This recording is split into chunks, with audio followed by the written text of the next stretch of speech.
Hey everybody, welcome to today's Supplier Illumination series call. Super excited about our suppliers that we have joining us today. We've got two great ones coming up here in just a few minutes. We got Katarina with IntelePeer, who's going to share some information with us, as well as Jared from Canpango. First of all, my name's Andy Rustad. I am the solutions engineer for the Southeast. I do have one of my counterparts on the call with us today. Excited to have him on the call. This will be his first session. Bryce, why don't you give us a quick introduction of yourself? Sure. Hi, everyone. My name's Bryce Parker. I am the new inside solutions engineer here at Intelisys. So my goal is just kind of to back up all of the other SCs nationwide, especially once they start traveling. I'm sure you guys will need some quick responses to questions, and that's what I'm here for. All right, Bryce. Bryce is also going to be fielding any of the questions that you guys submit during the session. So please make sure to submit any questions you guys have. We also have some handouts down there.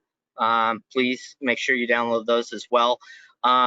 First, I'd like to say an additional thank you to all the suppliers that have been participating in this series. Again, the response has been awesome. Okay, Shao, let's get to the next exciting slide here. So this is just kind of a quick overview of what we got going on this week. Tomorrow we got a little SD-WAN session going on with QoS and Big Leaf, and on the 2nd we've got HyperCore and Data Canopy. Okay, so here it is. Got the big announcement, the winner of last week's Amazon gift card. Who do we got? We got Randy. Randy, you are the winner. I'm assuming that you'll receive an email sometime later today with that $50 Amazon gift card. Okay, guys, let's jump into it. Jared, you're up first. Why don't you introduce yourself and kind of tell us a little bit about what's going on over at Canpango? Yeah, thanks, Andy. Good to see you and Bryce again, and thanks for having us on. Hey, everyone, Jared Tunn. I am the channel manager at Canpango, for those that don't know me. Hopefully, if we haven't, we will be able to meet over a call or eventually in person soon, hopefully. So I am your main contact for all things having to do with Canpango. As we get into a little bit more about what we do, if you're not familiar, I'm really going to be helping you with education and enablement, really partnering on helping source opportunities, and then helping qualify those that we do identify.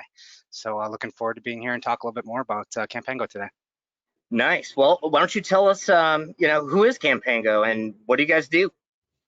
Yeah, so Canpango is a Salesforce implementation partner and the only one that resides in the channel. And as far as we know, actually the only one that resides in any master agency channel. So we provide Salesforce consulting, implementation, customization, optimization, and custom development and custom app development, all within the Salesforce platform. So anytime that Salesforce work is being done, that's an opportunity that can be sniffed out for us to take a look at. Nice. And so why is it important that partners engage Canpango in their opportunities? Yeah, it's really important because we're a little bit of a unicorn within the channel. There's not a lot of pro serve work that goes on unless it's being done by the partners themselves. I've come to find out. So, Salesforce is truly a behemoth when it comes to CRM. So there's a very high likelihood that some of your customers are already existing users. Some of them are existing prospects of Salesforce, or if not, then they're probably going to be a prospect at some point in the future. Salesforce basically has anywhere from 20 to 50% market share in the CRM market, depending on whether you're looking at sales, service, or marketing platforms. So it's also very commonplace for CRM to be involved when you're looking at contact center and unified communication deals. Especially with those mid-market to enterprise size customers, it's very common that there's going to be a CRM in place or a CRM conversation that needs to take place. So as partners, you don't want to cut yourself out of that conversation, and you don't want to cut yourself out of potential additional wallet share within existing accounts. Nice. So that's a good idea of what type of opportunities to maybe go after, but are there any types of opportunities that we should stay away from engaging you guys with in that space? Yeah, that's a great question. The Salesforce ecosystem is very, very robust, and there's a lot of different types of projects that are out there. There's a lot of different types of work that we can do.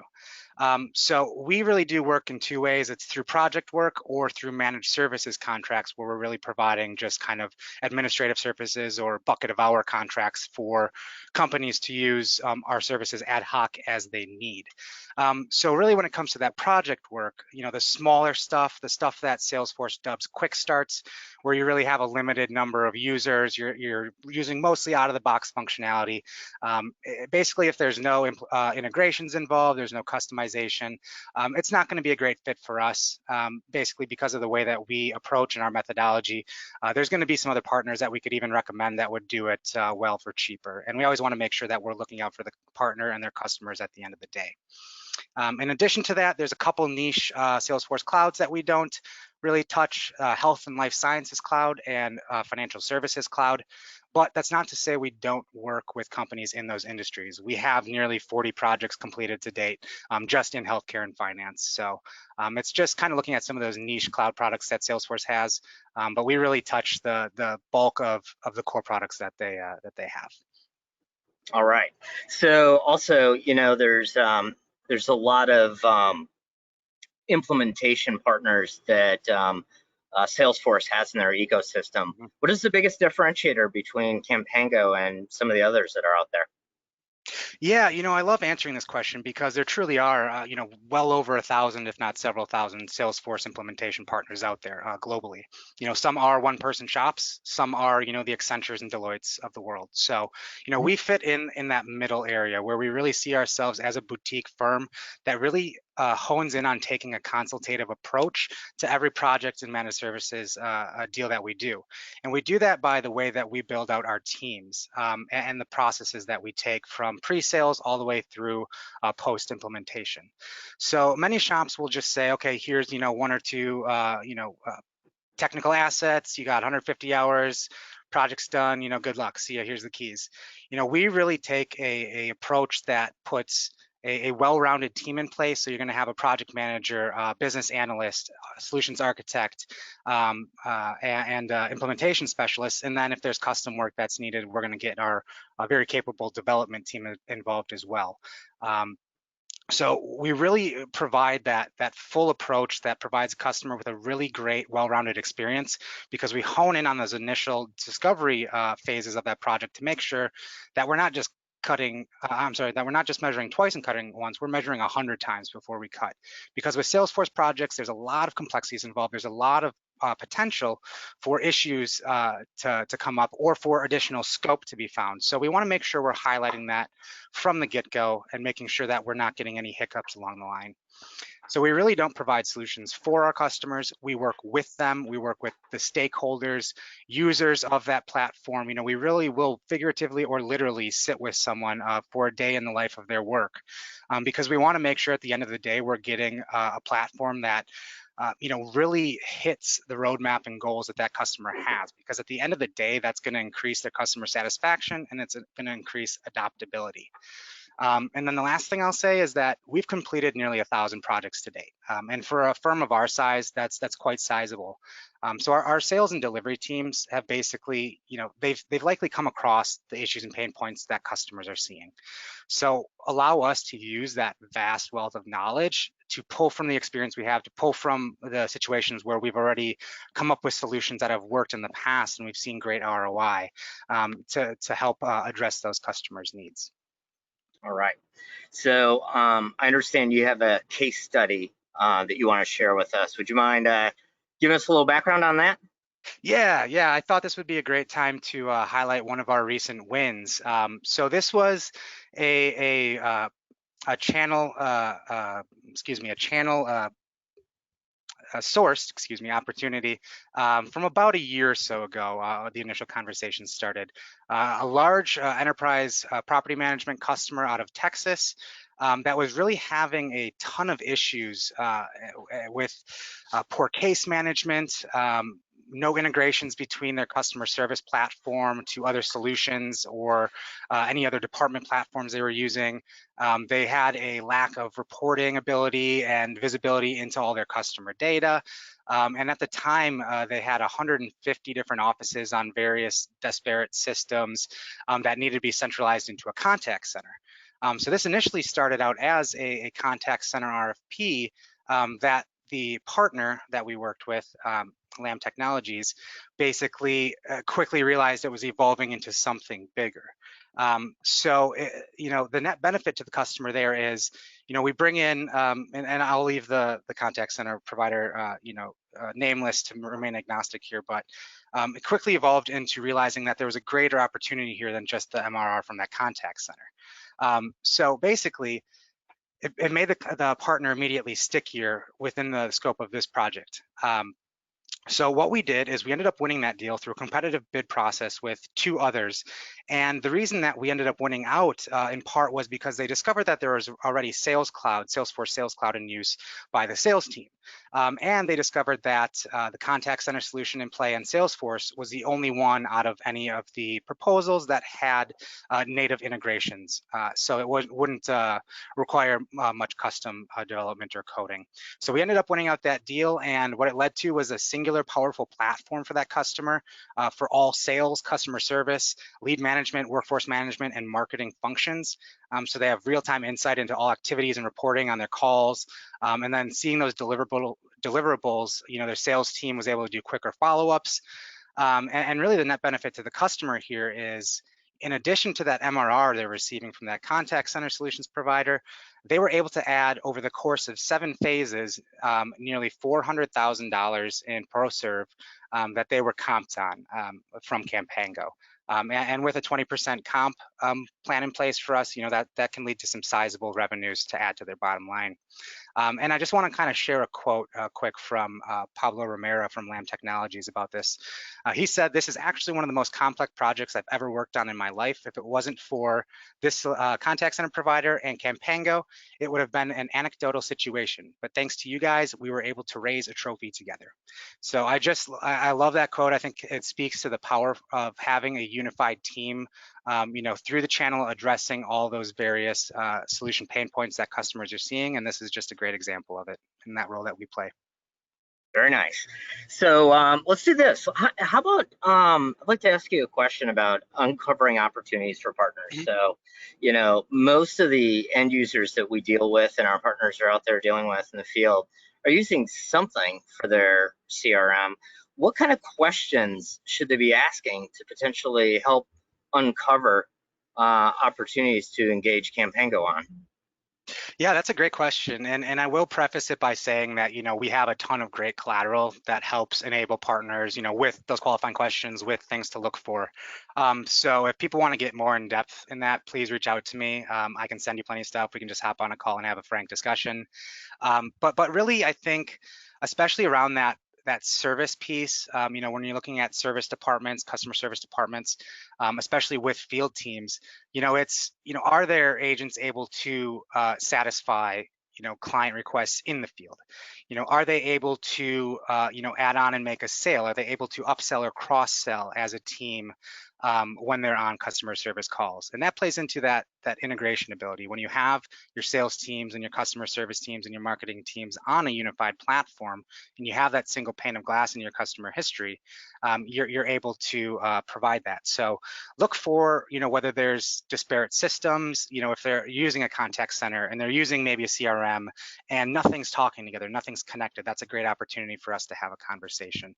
I'm always shocked by the number of successful companies that are still using, just spreadsheets or Office or something of that nature. So if you've got a company that's still solely using spreadsheets and they're, remotely successful, that's a conversation that needs to be had.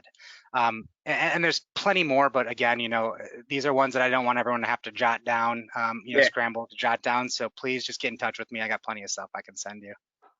Okay, I do want to talk about one. We've got just about 1 minute. I want to talk about one other area. You and I we're talking about this just earlier, and we've talked about it before. There's 2 particular types of engagements that you guys really focus in a lot. One is, as we've been talking about, professional service engagements, but also, kind of block hour support. Would you mind just high leveling both of those engagements for partners?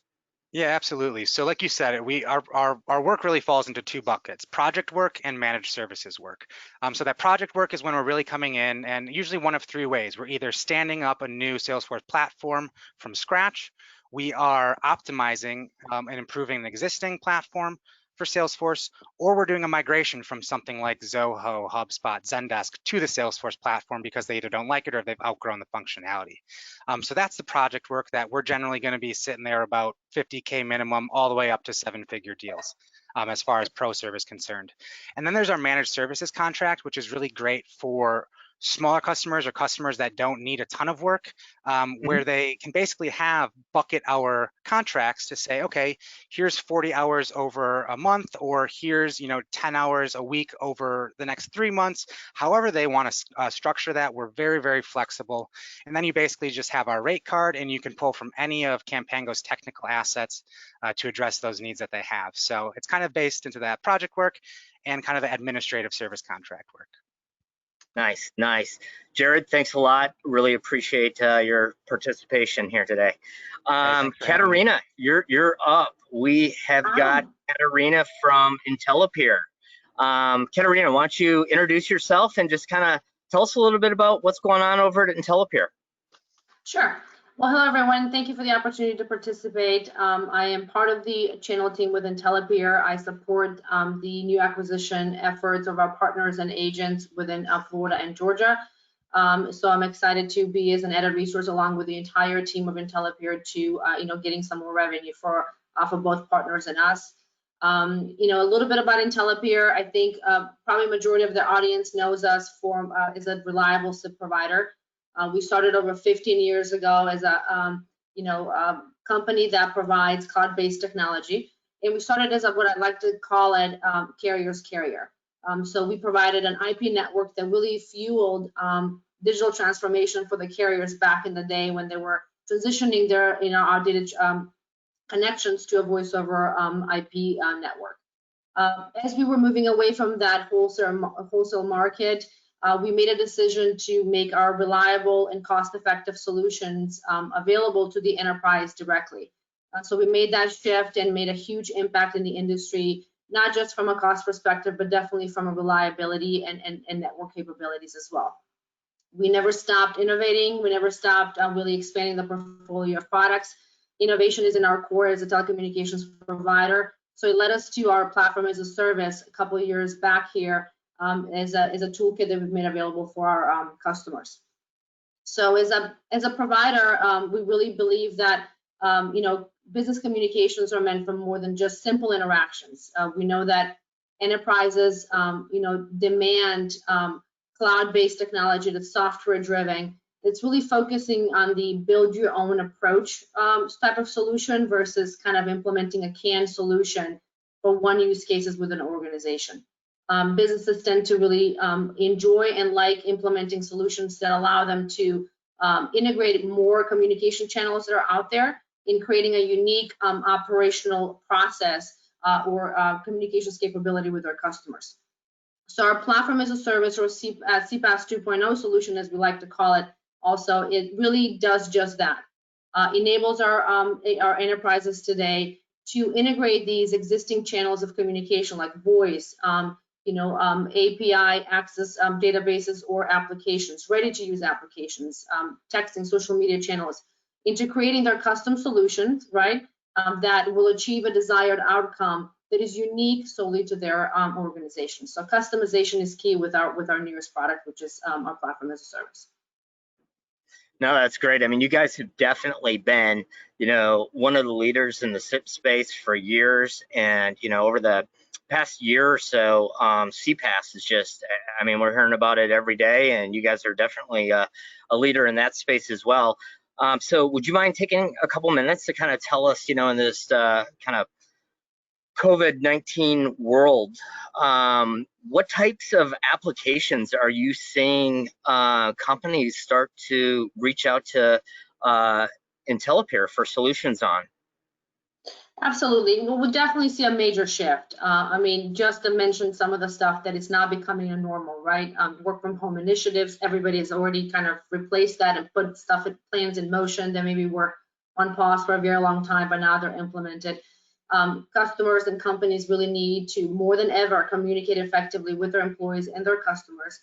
But what we see also, it's most important, I think, it's the in-person interactions have really moved to more of a virtual interaction and virtual setting, which affects productivity and enables for companies to communicate. So what we really see is that companies are looking for solutions that will really help them, kind of stay on top of pushing this customer engagement and satisfaction factors, higher, and along with productivity. So what's crucial for effective communications today we see is understanding when and how your customers will like to reach you and communicate with you, and how you can implement applications that will make you a business that you're easy to do business with. Plenty of research and plenty of analytics reports out there that support the metrics around making sure your customers have various channels to communicate with you through.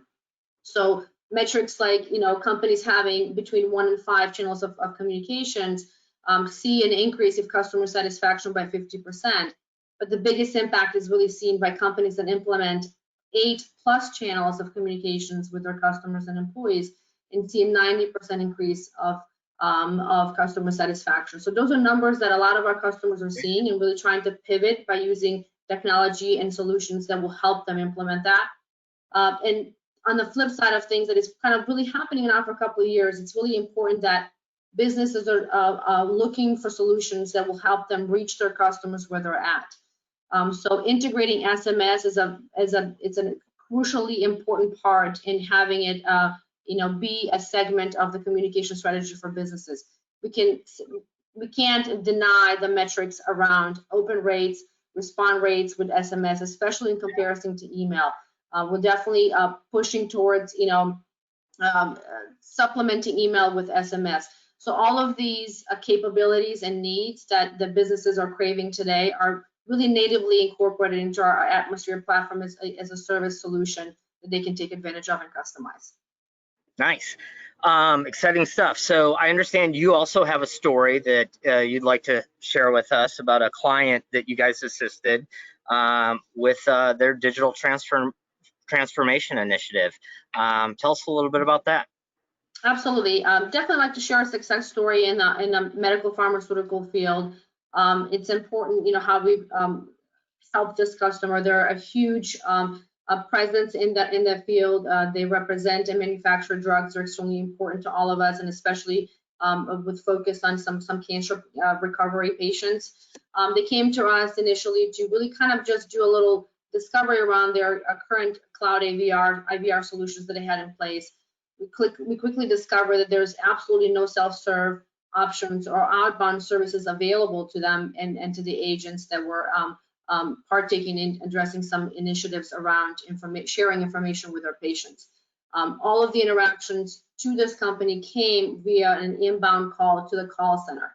So information around drugs, information around side effects, potential confirmation of refills, providers to where they can actually get the medications for them, all flooded into the call center. So inundated these contact agents to dealing with a lot of repetitive information outside of potentially being engaged only in revenue generating activities. So the impact, as you can imagine, is it's really high on both customers as they're trying to engage with them as a business, but also in the productivity and internally in the contact center as well. And from a cost perspective, also for the actual cost of the call.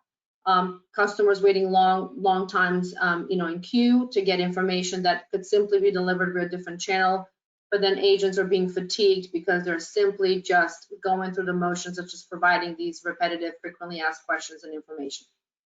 So the solution was to really leverage our platform as a service solution to automate several interactions with our customers, to really have a proactive approach versus a reactive approach.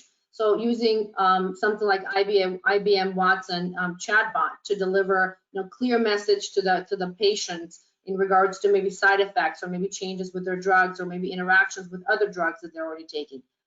Using Engage as a campaigning tool to really be proactive in delivering reminders around prescriptions and refills, so that way no sick patient goes with missed refill on their medication. But also is to really preserve their agents, to really do tasks that absolutely require utilizing the most expensive resource in the company, which is their employees.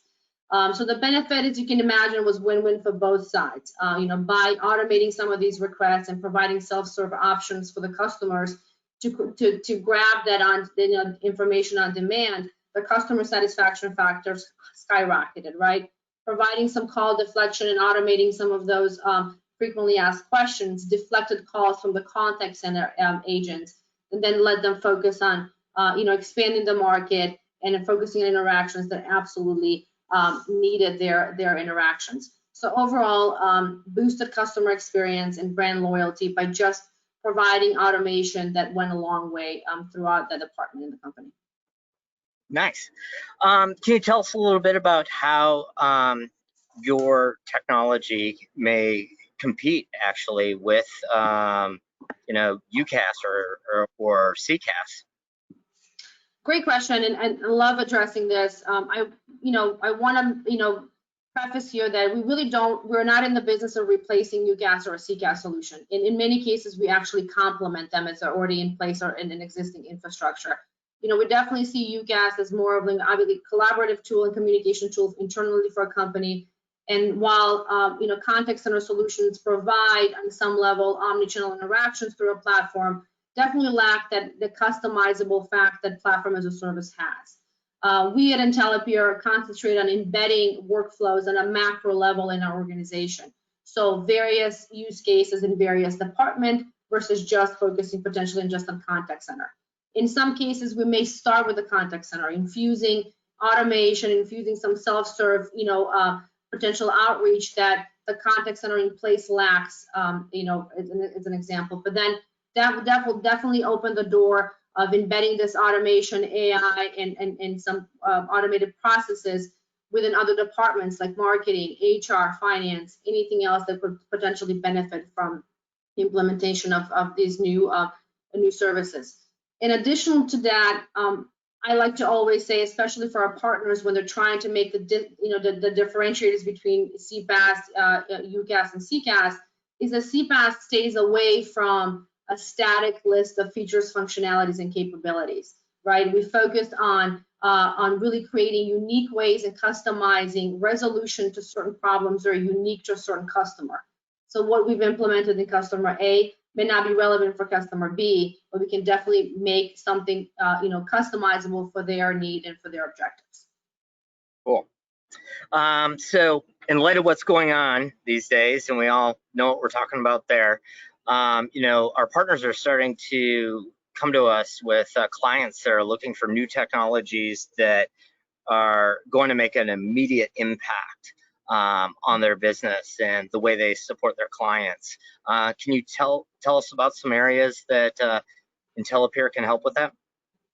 Absolutely. We definitely recognize that it's important to evaluate what features, capabilities existing infrastructure has.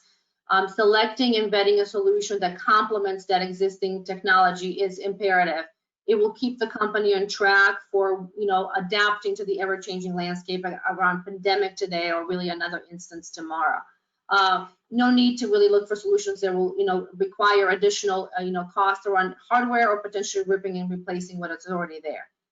Taking an inventory of repetitive tasks across the entire organization. What takes the most amount of time, right? What takes potentially a lot of time from a limited staff that they currently have in place, and automating those activities, and potentially maybe creating some self-serve options around generating information from those factors.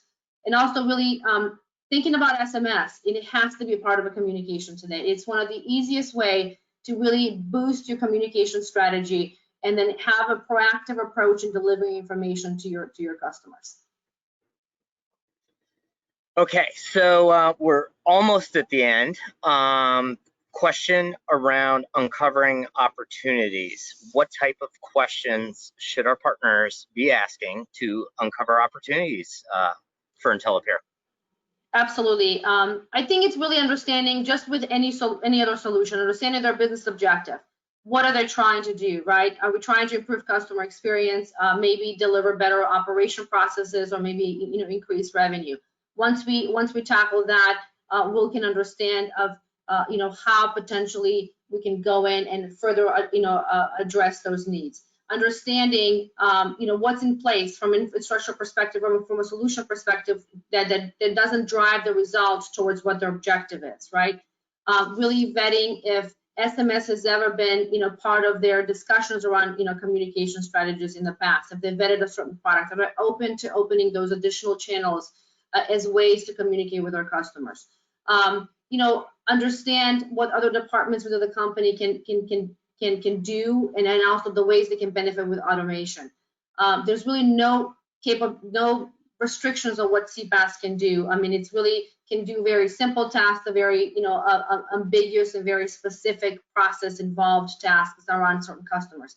So asking where they want to be, what pains they want to resolve, and don't be shy to engage with our teams. We have technical teams and resources that are here and ready to available to do the discovery with them if necessary and if needed. So we can definitely act as an added resource to qualify and win opportunities. That's great. Say, we're coming up on the half hour. Really quickly, I'm going to ask the first question, and then Bryce has a couple questions as well for Jared. But Katerina, just as far as CPaaS goes, is there a minimum size opportunity that partners should be concerned about bringing to you? No, not really. We really are not looking at it from that perspective. We're trying to educate and help our partners understand that we really are looking at it from the opportunity and which way are we going to utilize our solution to help the customer. To what extent are we going to implement certain solutions or certain parts of the platform to resolve an outcome that currently is not correctly working from them. And from that point, we kind of try to build, and we're successful in building customized solutions based on that opportunity. So nothing is too small, nothing is too big. It's just figuring out a custom way to address a solution that they've been maybe kind of dealing with for many years, and now automation can really go a long way in solving them. Awesome, love it, Katerina. Thank you very much. Bryce, looks like you've got a couple questions lined up for Jared from Bo. Yeah, so one of his questions is, what is the smallest customer Canpango can assist with? Yeah, so that's a little bit of a loaded question for us. Being with the fact that we have the project work that we do and then managed services contracts, the project work that we take on, it's not really about the size of the customer, it's about the scope of the work. But as far as dollar value go, we're probably not going to be doing anything under 40 to 50K. That's just what we've seen. So basically, if it's going to fall under there, it's generally going to be something that isn't a great fit for us, and it might be a project where it's basic enough that a company that takes maybe a simpler approach than Canpango does, a less consultative approach, might be more appropriate. Gotcha. And then one more question here. Does Canpango target a specific vertical?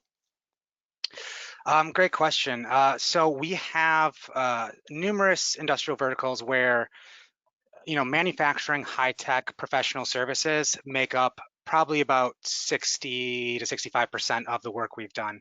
But we've also done a ton of work with transportation, healthcare, professional sports, and things of that nature. So it's really, we're not boxed in based off of what industry the customer falls in. It again kind of comes down to that scope. What products are they looking at on Salesforce? Are there complexities there that speak well to Canpango's methodologies and how we address projects? Awesome, thank you. Yeah. Hey, Bryce, looks like you just had one more come in for Katerina. Yes. She's asking, Val is asking if we can get a couple quick examples of tasks that CPaaS resolves. for school systems. For school Okay. systems, yes. Okay, definitely a good. I'll give you a perfect example. We actually did almost a proof of concept for one of our customers.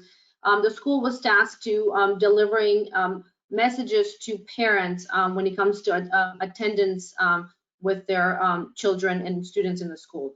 So they wanted to deliver a message. They could be selecting a preference when it comes to the recipient, whether they wanted to receive the message via voice or via SMS. But it also had to pick a preference when it comes to language. So there was several different, families that spoke variety from Russian to Spanish to various languages. So what we actually created for them was a campaign through our Engage, tool, and also integrated with our smart flows that delivered a message of attendance for the students to the parent that picked the preference in which they wanted to receive it, whether it was a voice or SMS, and also deliver the message translated into the language of their preference as well. So this was something that also, after being delivered, the messages were then, the actual delivery status was stored into the database. They knew exactly which families were receiving the messages, but then also created a way for the parent to then either call back to school or confirm the receipt of the message. So then the administration of the school was aware that that has been delivered and received. So different cases, but we see an uptick in requests around education, especially with not just attendance, but in safety in many ways. But this was a good example that they were pleasantly surprised of how easy, quick we were able to create a process that addressed all of their needs into one workflow. Cool. All right, Val, thanks for the question. Bo, thanks for your questions as well. Everybody, we've come to an end. I've run over by a total of 6 minutes, which isn't too bad. Right on track for me. But hey, first of all, Katerina, IntelePeer, Jared, Canpango, thank you very much for participating today. To all the partners that joined the call today, thank you very much. Appreciate it. And look forward to seeing everybody on the upcoming calls this week. Thanks a lot and have a good one. Thank you as well. Thank you guys.